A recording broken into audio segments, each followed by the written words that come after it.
welcome everybody, and welcome to those of you joining us on live stream to this conversation that I have to say I have been looking forward to for months. I was lucky enough to moderate a conversation between Dario and Demis Hassabis last year in Paris, which I'm afraid got most attention for the fact that you two were squashed on a very small love seat while I sat on an enormous sofa, which was probably my screw-up. But I said at that point that this was, for me, like, you know, chairing a conversation between the Beatles and the Rolling Stones, and you have not had a conversation on stage since. So this is, you know, the sequel. The bands get together again. I'm delighted. You need no introduction. The title of our conversation is The Day After AGI, which I think is perhaps slightly getting ahead of ourselves, because we should probably talk about how quickly and easily we will get there. And I want to do a bit of a sort of update on that and then talk about the consequences. So firstly, on the timeline, Dario, you last year in Paris said, we'll have a model that can do everything a human could do at the level of a Nobel laureate across many fields by 26, 27. We're in 26. Do you still stand by that timeline? So, you know, it's always hard to know exactly when something will happen, but I don't think that's going to turn out to be that far off. So, you know, the mechanism whereby I imagined it would happen is that we would make models that were good at coding and good at AI research, and we would use that to produce the next generation of model and speed it up, to create a loop that would increase the speed of model development. We are now, in terms of, you know, the models that write code, I have engineers within Anthropic who say, I don't write any code anymore. I just let the model write the code. I edit it. I do the things around it. I think, I don't know, we might be 6 to 12 months away from when the model is doing most, maybe all of what SWEs do end to end. And then it's a question of how fast does that loop close? Not every part of that loop is something that can be sped up by AI, right? There's like chips, there's manufacture of chips, there's training time for the model. So it's, you know, I think there's a lot of uncertainty. It's easy to see how this could take a few years. It's very hard for me to see how it could take longer than that. Yeah.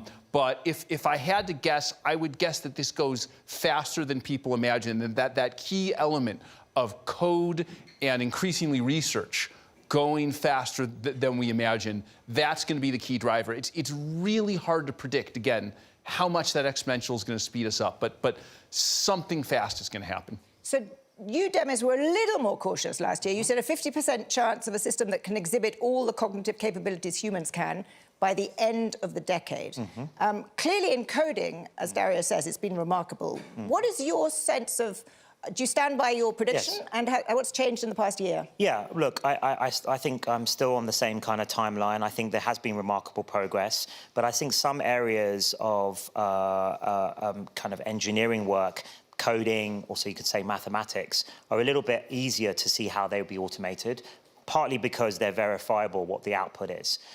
Some areas of natural science are much harder to do than that. You won't necessarily know if the chemical compound you've built or this prediction about physics is correct. You may have to test it experimentally, and that will all take longer. So I also think there are some missing capabilities at the moment in terms of like not just solving existing conjectures or existing problems, but actually coming up with the question in the first place or coming up with the theory or the hypothesis. I think that's much, much harder. And I think that's the highest level of scientific creativity. And it's not clear. I think we will have those systems. So I don't think it's impossible, but I think there may be one or two missing ingredients. It remains to be seen how, you know, first of all, can this self-improvement loop that we're all working on actually close without a human in the loop? I think there are also risks to that kind of system, by the way, which we should discuss, and I'm sure we will. But that could speed things up if that kind of system does work. We'll get to the risks in a minute, but one other change, I think, of the past year has been a kind of change in the pecking order of the race, if you will. This time a year ago, we just had the DeepSeek moment, and everyone was incredibly excited about what happened there. And there was still a sense, you know, that Google DeepMind was kind of lagging OpenAI. I would say that now it's looking quite different. I mean, they've declared code red, right? It's been quite a year. So talk me through what specifically you've been surprised by and how well you've done this year, and whether you think, and then I'm going to ask you about the lineup. Well, look, I think I was always very confident we would get back to sort of the top of the leaderboards and the SOTA type of models across the board, because I think we've always had like the deepest and broadest research bench, and it was about kind of marshalling that all together and getting the intensity and focus and the kind of startup mentality back to the whole organization. And it's been a lot of work, and but I think we're still a lot of work to do. But I think you can start seeing the kind of the progress that's been made in both the models with Gemini 3, but also on the product side with Gemini app getting increasing market share. So I feel like we're making great progress, but there's a ton more work to do. And we're bringing to bear Google DeepMind's kind of like the engine room of Google, where we're getting used to shipping our models more and more quickly into the product surfaces. One question for you, Dario, on this aspect of it, because you're in the process of, a new round at an extraordinary valuation too, but you are, unlike them, as let's call it an independent model maker, and there is, I think, an increasing concern that the independent model makers will not be able to continue for long enough until you get to where the revenues come in. It's made very openly about OpenAI, but talk me through how you think about that, and then we'll get to the AGI itself. Yeah, I mean, I think how we think about that is, as we've built better and better models, there's been a kind of exponential relationship, not only between how much compute you put into the model and how cognitively capable it is, but between how cognitively capable it is and how much revenue it's able to generate. So our revenue's grown 10x in the last 3 years, from 0 to 100 million in 2023, 100 million to $1 billion in 2024, and 1 billion to 10 billion in 2025. And so those revenue numbers, I don't know if that curve will literally continue. It would be crazy if it did. But those numbers are starting to get not too far from, the scale of the largest companies in the world. So there's always uncertainty. We're trying to bootstrap this from nothing. It's a crazy thing. But I have confidence that if we're able to produce the best models in the things that we focus on, then I think things will go well. And I will generally say, I think it's been a good year for both Google and Anthropic. And I think the thing we actually have in common is that they're both kind of companies that are, or the research part of the company that are kind of led by researchers who focus on the models, who focus on solving important problems in the world, right? Who have these kind of hard scientific problems as a North Star. And I think those are the kind of companies that are going to succeed going forward. And I think we share that between us. Very much agree. I'm going to resist the temptation to ask you what will happen to the companies that are not led by researchers, because I know you won't answer it. But let's then go on to the predictions area now. And we are supposed to be talking about the day after AI, but let's talk about closing the loop. The odds that you will get models that will close the loop and be able to, power themselves, if you will, because that's really the crux for the winner-takes-all threshold approach. Do you still believe that we are likely to see that, or is this going to be much more of a normal technology where followers and catch-up can compete? Well, look, I definitely don't think it's going to be a normal technology. So, I mean, there are aspects already that, as Dario mentioned, that it's already helping with our coding and some aspects of research. The full closing of the loop, though, I think is an unknown. I mean, I think it's possible to do.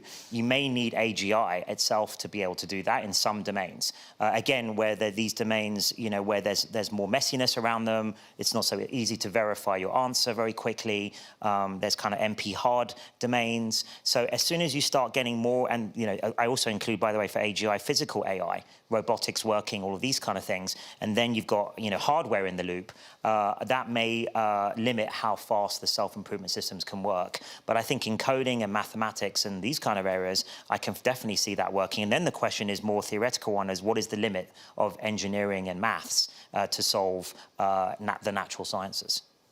Dario, you last year, I think it was last year, that you published Machines of Loving Grace, which was a very, I would say, upbeat essay about the potential that you were going to see unfold. And you were talking about, what was it, a genius of data, a country data center. I'm told that you are working on an update to this, a new essay. So, wait for it, guys. It's not out yet, but it is coming out. But perhaps you can give us a sort of a sneak preview of what a year later your big take is going to be. Yes. So, my take has not changed. it has always been my view that, AI is going to be incredibly powerful. I think Demis and I, kind of agree on that. It's just a question of exactly when. And because it's incredibly powerful, it will do all these wonderful things, like the ones I talked about in Machines of Loving Grace. It, will help us cure cancer. It may help us to eradicate tropical diseases. It will help us understand the universe. But that there are these, immense and grave risks that, not that we can't address them. I'm not a doomer, but that, we need to think about them and we need to address them. And I wrote Machines of Loving Grace first. I'd love to give some a sophisticated reason why I wrote that first, but it was just that the positive essay was easier and more fun to write than the negative essay. So, I finally spent some time on vacation and I was able to write an essay about the risks. And even when I'm writing about the risks, I tried, I'm like an optimistic person, right? So even as I'm writing about these risks, I wrote about it in a way that was like, how do we overcome these risks? How do we have a battle plan to fight them? And the way I framed it was, there's this scene from Carl Sagan's Contact, the movie version of it, where they kind of discover alien life, and it's this international panel that's like interviewing people to be humanity's representative to meet the alien. One of the questions they asked one of the candidates is, if you could ask the aliens any one question, what would it be? And one of the characters says, I would ask, how did you do it? How did you manage to get through this technological adolescence without destroying yourselves? How did you make it through? And ever since I saw it, it was like 20 years ago, I think I saw that movie. It's kind of stuck with me.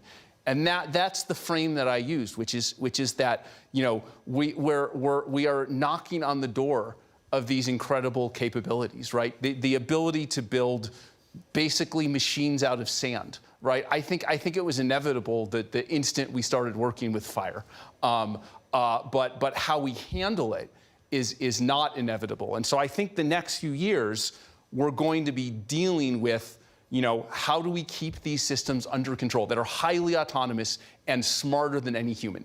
How do we make sure that individuals don't misuse them, right? I have worries about things like bioterrorism. How do we make sure that nation states don't misuse them? That's why I've been so concerned about, the CCP, other authoritarian governments. What are the economic impacts, right? I've talked about labor displacement a lot. And what haven't we thought of, which in many cases, may be the hardest thing to deal with at all. So, I'm thinking through how to address those risks. And, for each of these, it's a mixture of things that we individually need to do as leaders of the companies, and that we can do working together. And then there's going to need to be some role for wider societal institutions like the government in addressing all of these. But I just feel this urgency that every day there's all kinds of crazy stuff going on in the outside world, outside AI, right? But my view is this is happening so fast and is such a crisis. We should be devoting almost all of our effort to thinking about how to get through this. So I can't decide whether I'm more surprised that you, A, take a vacation, B, when you take a vacation, you think about the risks of AI, and C, that your essay is framed in terms of, are we going to get through the technological adolescence of this technology without destroying ourselves?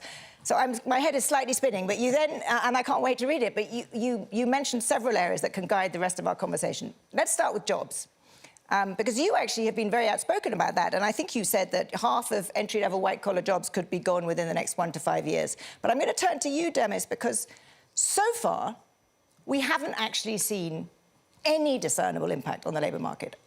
Yes, unemployment has ticked up in the US, but all of the kind of economic studies I've looked at and that we've written about suggest that this is overhiring post-pandemic, that it's really not AI-driven. If anything, people are hiring to build out AI capability. Do you think that this will be, as economists have always argued, that it's not a lump of labour fallacy, that actually there will be new jobs created? Because so far the evidence seems to suggest that. Yeah. I mean, I think in the near term, that is what will happen, the kind of normal evolution when a breakthrough technology arrives. So some jobs will get disrupted, but I think new, even more valuable, perhaps more meaningful jobs will get created. I think we're going to see this year the beginnings of maybe impacting the junior level, entry level kind of jobs, internships, this type of thing. I think there is some evidence, I can feel that ourselves, maybe like a slowdown in hiring in that. But I think that can be more than compensated by the fact there are these amazing creative tools out there pretty much available for everyone, almost for free, that if, you know, I was to talk to a class of undergrads right now, I would be telling them to get really unbelievably proficient with these tools. I think to the extent that even those of us building it, we're so busy building it, it's hard to have also time to really explore almost the capability overhang even today's models and products have, let alone tomorrow's.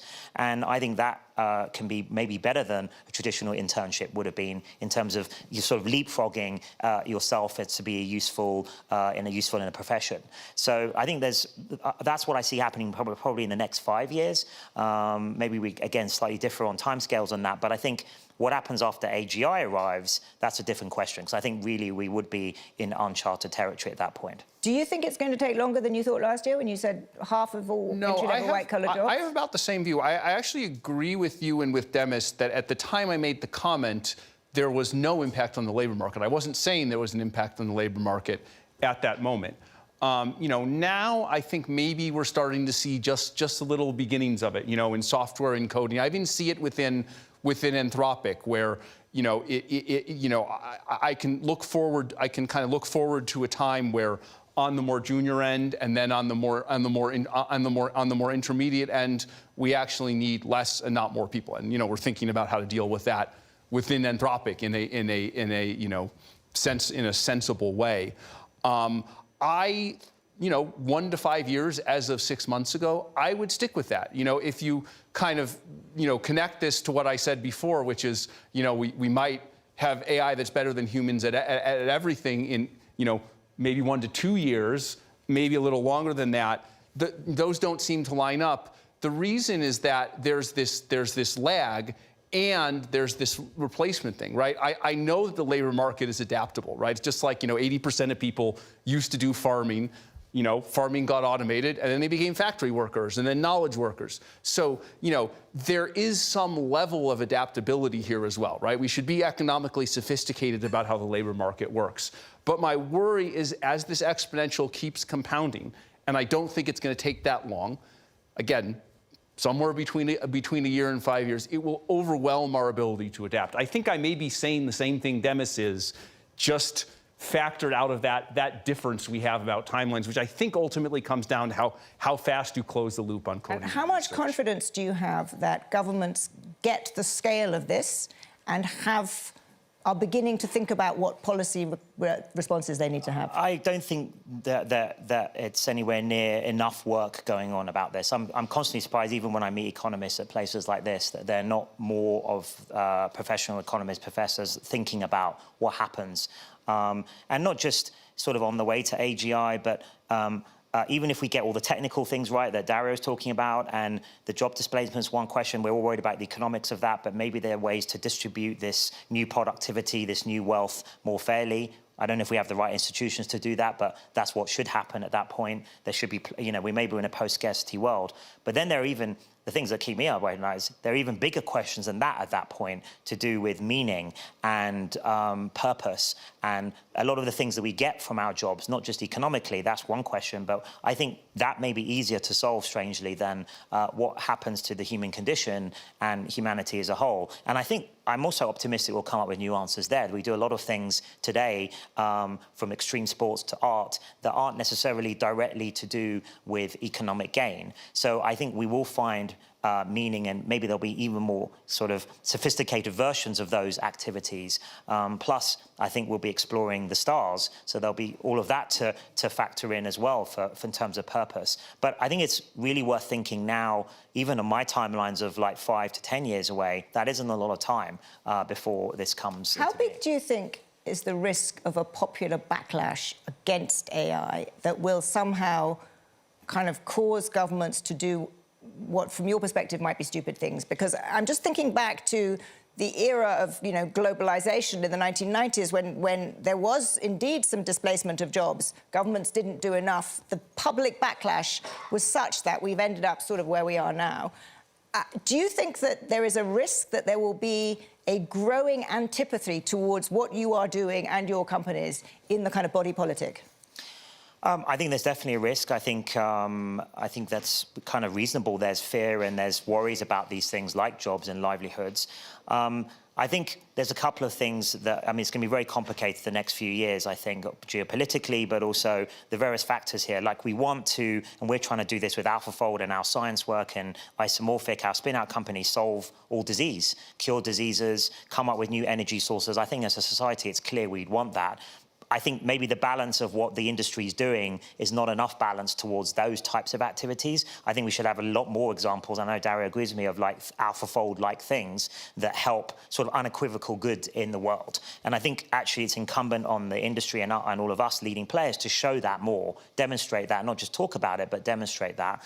But then it's going to come with these other attendant disruptions. But I think the other issue is the geopolitical competition. There's obviously competition between the companies, but also US and China primarily. So unless there's an international cooperation or understanding around this, which I think would be good actually in terms of things like minimum safety standards for deployment, I think Dario would agree on that as well. I think it's vitally needed. This technology is going to be cross-border. It's going to affect everyone. It's going to affect all of humanity. Actually, Contact is one of my favorite films as well. So funnily enough, I didn't realize it was yours too, Dario. But I think, those kind of things need to be worked through.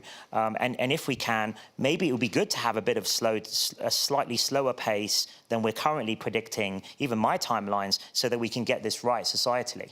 But that would require some coordination that is... But let's, I prefer your timelines. Yes. I think it would be better for many reasons. That I'll concede. But Dario, let's turn to this now, because one thing, since we last spoke in Paris, the geopolitical environment has, if anything, I don't know, complicated, mad, crazy, whatever phrase you want to use. Secondly, the US has a very different approach now towards China. It's a kind of no-holds-barred, go as fast as we can, but then sell chips to China. And that is it. So you've got a different attitude towards the United States. You've got a very strange relationship between the United States and Europe right now, geopolitically. Against that, I mean, I hear you talk about it would be nice to have a CERN-like organization. I mean, it's a million years from where we are, from the real world. So in the real world, have the geopolitical risks increased? And what, if anything, do you think should be done about that? And the administration seems to be doing the opposite of what you were suggesting. Yeah, I mean, look, we're just trying to do the best we can to, we're just one company, and we're trying to operate in, the environment that exists, no matter how crazy it is. But I think at least my policy recommendations haven't changed. That not selling chips is one of the biggest things we can do to make sure that we have the time to handle this. I said before, I prefer Demis's timeline. I wish we had 5 to 10 years, so it's possible he's just right and I'm just wrong, but assume I'm right and it can be done in 1 to 2 years. Why can't we slow down to Demis's timeline? Well, you could just slow down. Well, no, but the reason we can't do that is because we have geopolitical adversaries building the same technology at a similar pace. It's very hard to have an enforceable agreement where they slow down and we slow down. And so if we can just not sell the chips, then this isn't a question of competition between the US and China. This is a question of competition between me and Demis, which I'm very confident that we can work out. Mm-hmm. And what do you make of the logic of the administration, which, as I understand it, is we need to sell them chips because we need to bind them into US supply chains? So, I think it's a question not just of timescale, but of the significance of the technology, right? If this was telecom or something, then all this stuff about proliferating the U.S. stack and wanting to build our chips around the world to make sure that these random countries in different parts of the world build data centers that have NVIDIA chips instead of Huawei chips. I think of this more as like, it's a decision, are we going to, sell nuclear weapons to North Korea and, because that produces some profit for Boeing, where we can say, okay, yeah, these cases were made by Boeing, like the US is winning, like this is great. Like I just, that analogy should just make clear how I see this trade-off, that I just don't think it makes sense. And we've done a lot of more aggressive stuff towards China and other players that I think is much less effective than this one measure. One more area from me, and then I hope we'll have time for a question or two.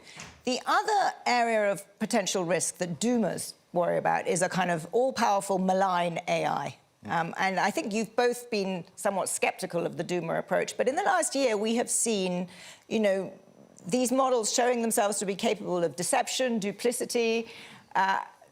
Do you think differently about that risk now than you did a year ago? And is there something about the way the models are evolving that we should put a little bit more concern on that?